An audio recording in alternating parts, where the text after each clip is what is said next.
Good afternoon, Virgo. Welcome back to Virgo. I'm Anna, and this is a love tarot reading for any Virgos. Not all of the messages that come through in this reading may apply to everyone watching today. So please only take in from this reading what speaks to your soul and what resonates for you and for your situation, and release the rest to the universe. Um, so, mutual desire is creating magnetic pull between you and specific person, you wanting to reach out to them wanting to reach out to you. But both of you are hesitating, second guessing, paralyzed by uncertainty about how the other would respond. And that simultaneous wanting combined with simultaneous hesitation is creating stalemate, where connection that both of you desire isn't happening because neither of you is making first move. And they're specifically wondering about your reaction, running scenarios in their mind. What if I text them and they don't respond? What if they've moved on and I look pathetic? What if they're angry about how things ended? What if they think I'm just lonely or bored?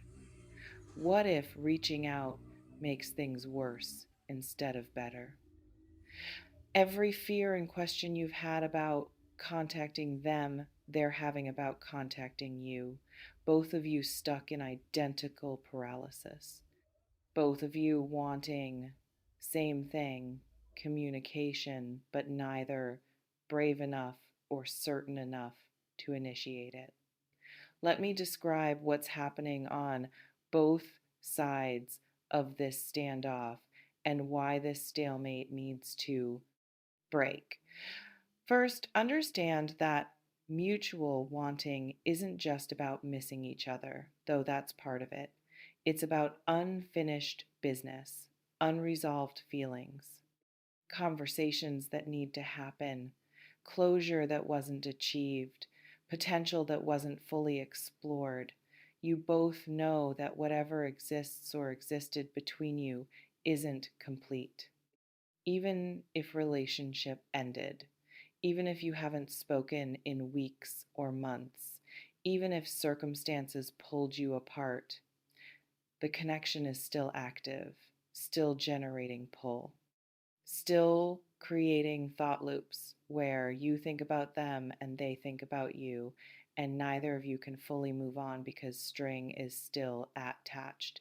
And that string needs to either be strengthened into renewed connection or CUT, cleanly, to allow actual separation. But it can't stay in current state, taut and pulling, but not bringing you together. On your side, you've been thinking about reaching out, composing messages in your head that you don't send, checking their social media, wondering what they're doing, whether they think about you, whether they'd welcome contact or whether reaching out would be intrusion. Maybe you've typed message and deleted it. Maybe you've hovered over their name in contacts without calling. Maybe you've told yourself, tomorrow I'll do it for days or weeks. Fear is stopping you. Fear of rejection, fear of looking desperate, fear of breaking your own boundary about not contacting them first, fear of discovering they don't want to hear from you. And that fear is valid. Reaching out IS risk. They could respond poorly. You could regret initiating. But on their side, and this is what you need to understand, they're experiencing identical process.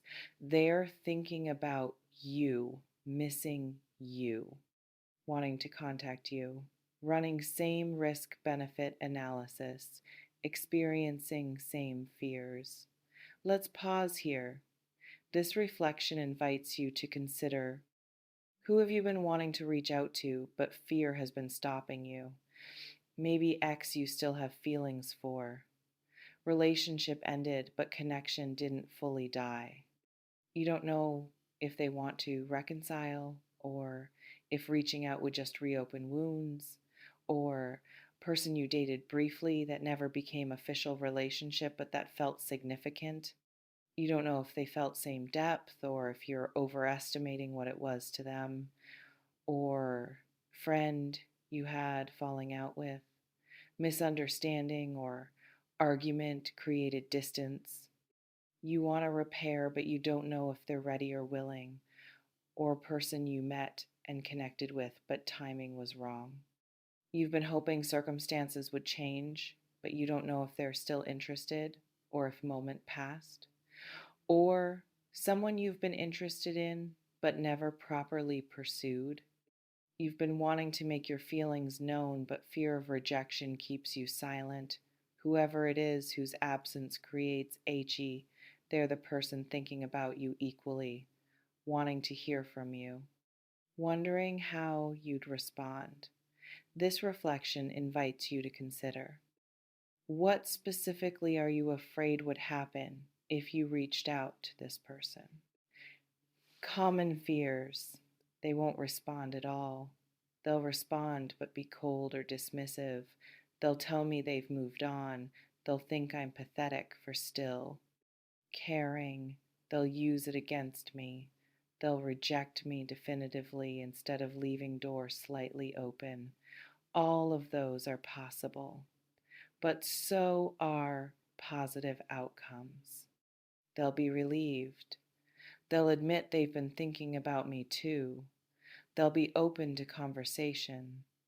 They'll appreciate that I initiated.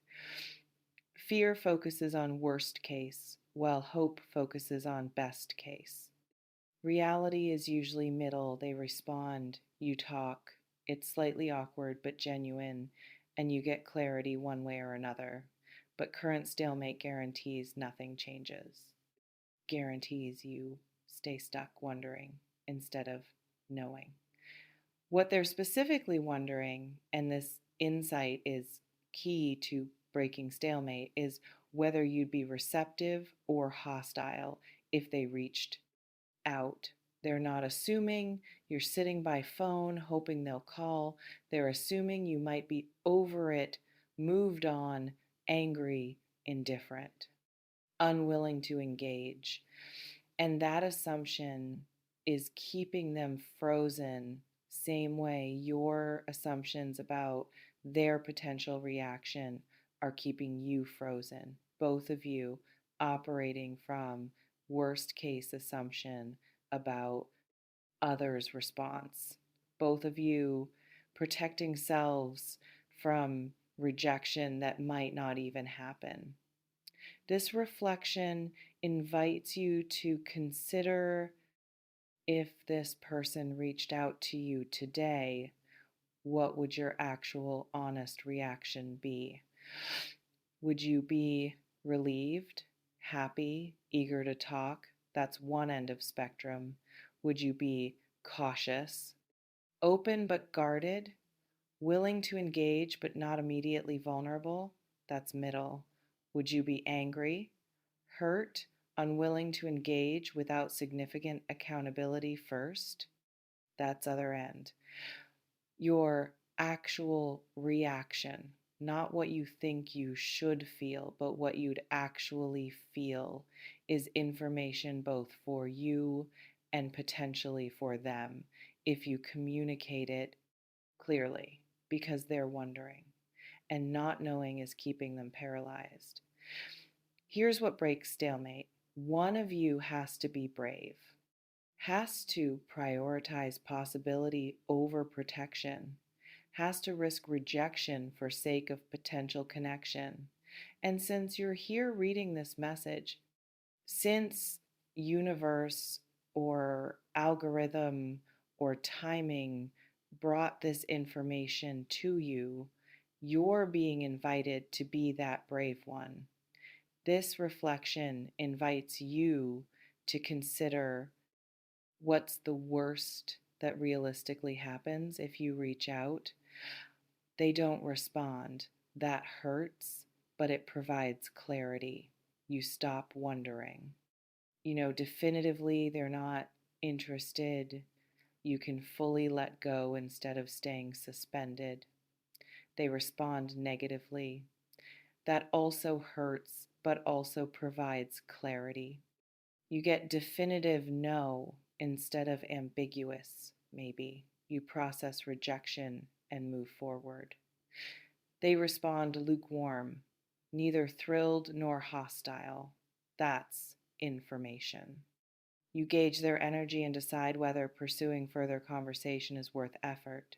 But notice, even worst realistic outcomes create movement, create clarity, and wondering. And best realistic outcome, they respond positively. They admit they've been thinking about you. They're open to conversation. They're glad you reached out. Connection reignites, or at minimum, you get closure conversation that serves both of you. Risk benefit analysis favors reaching out when current alternative is indefinite wondering. This reflection invites you to consider, what would you need to say or ask if you did reach out? Maybe simple, I've been thinking about you. How are you? Or vulnerable, I miss talking to you. Would you be open to conversation? Or direct, I know things ended awkwardly. I'd like to talk if you're willing. Or honest, I can't stop thinking about you. And I needed to know if you feel anything similar or if I'm alone in this. The what you say matters less than that you say something. Perfection isn't required. Genuine honesty is. How to actually initiate contact practical steps. Choose medium carefully. Text is lowest pressure, gives them time to compose response, doesn't demand immediate reaction. Phone call is higher stakes but more personal. In person is highest stakes and only appropriate if you have natural reason to be in same place. For most situations, text first. If they respond positively, escalate to call or meeting if appropriate. Keep first message simple and open-ended. Don't dump paragraphs of feelings. Don't demand response. Don't make it about your needs.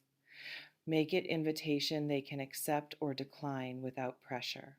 Hey, I've been thinking about you and wanted to check in. How have you been? Not, we need to talk. Not, I need closure. Not, why haven't you contacted me? Time it thoughtfully.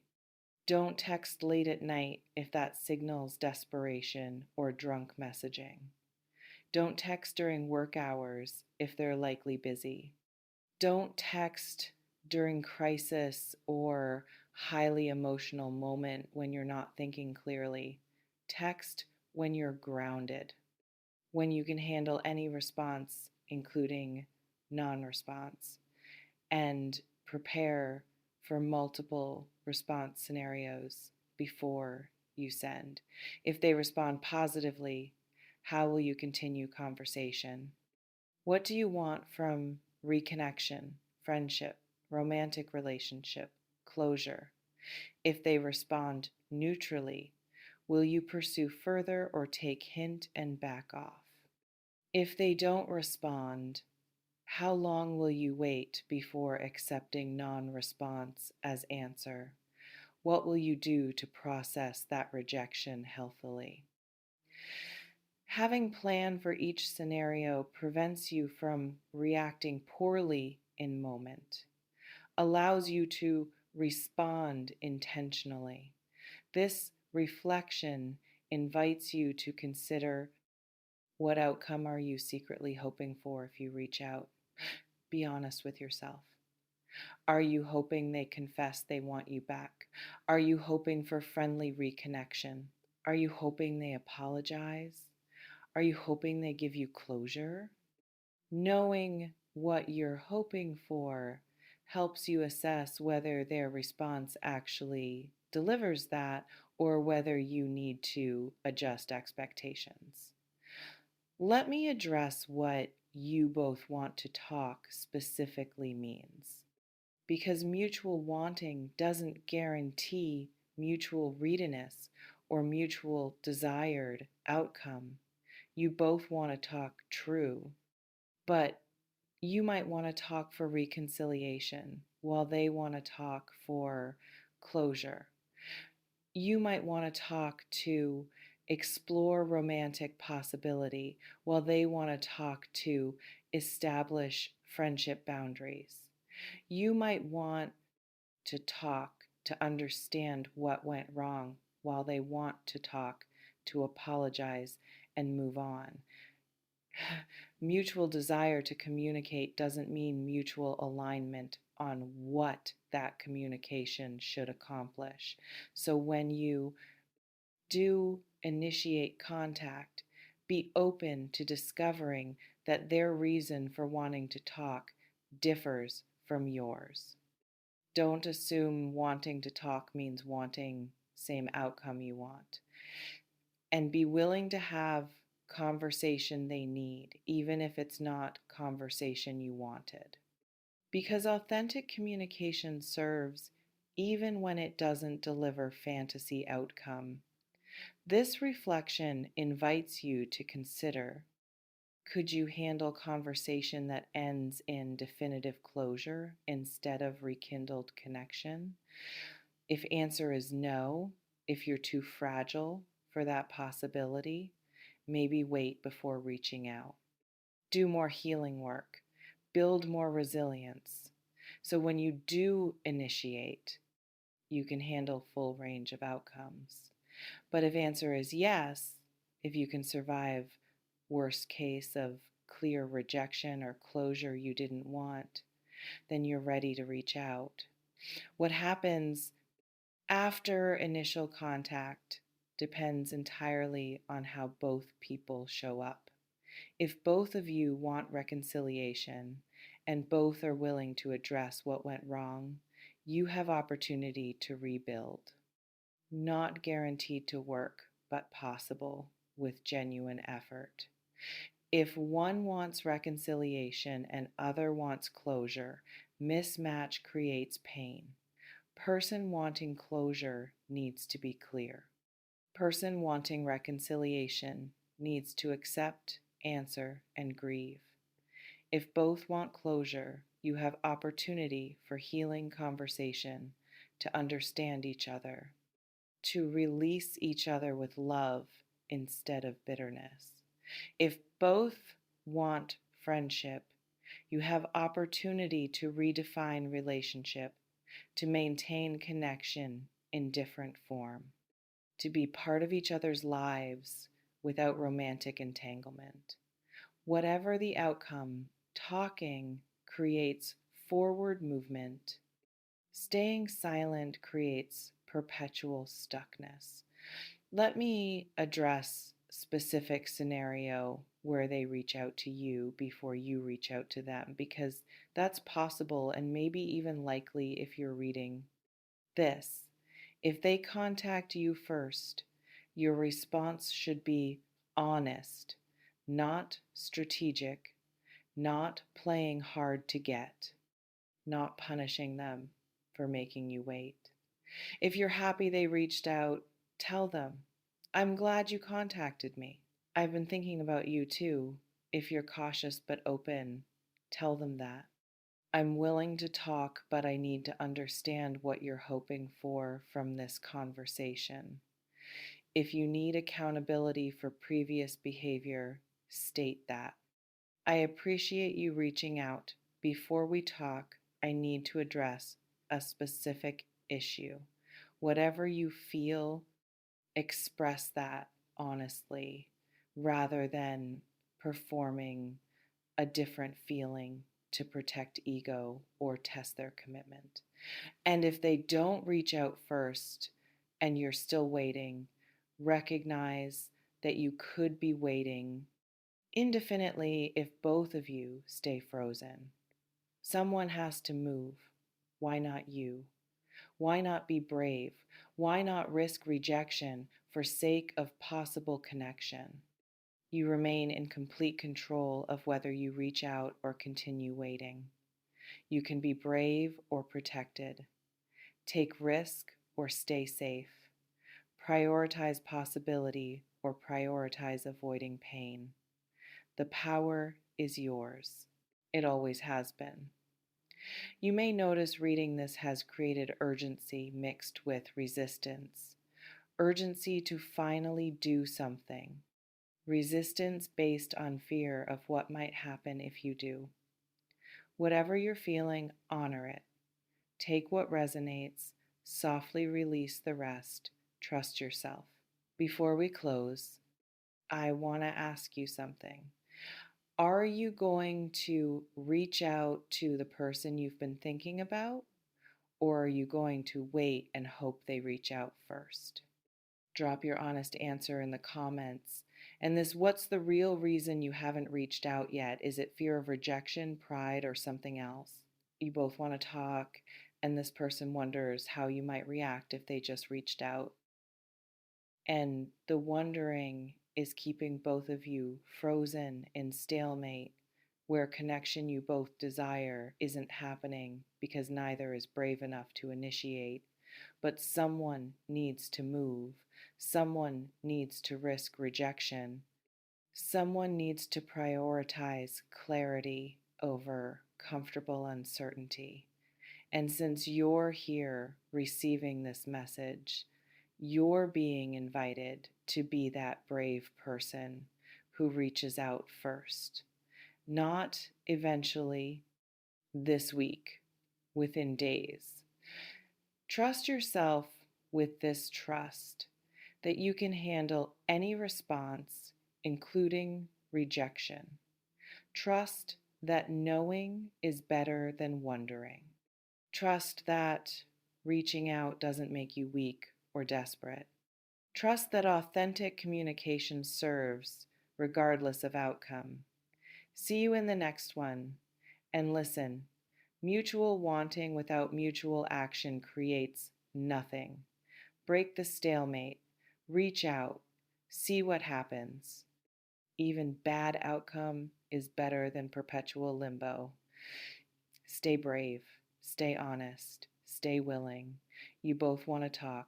Make it happen. Take care.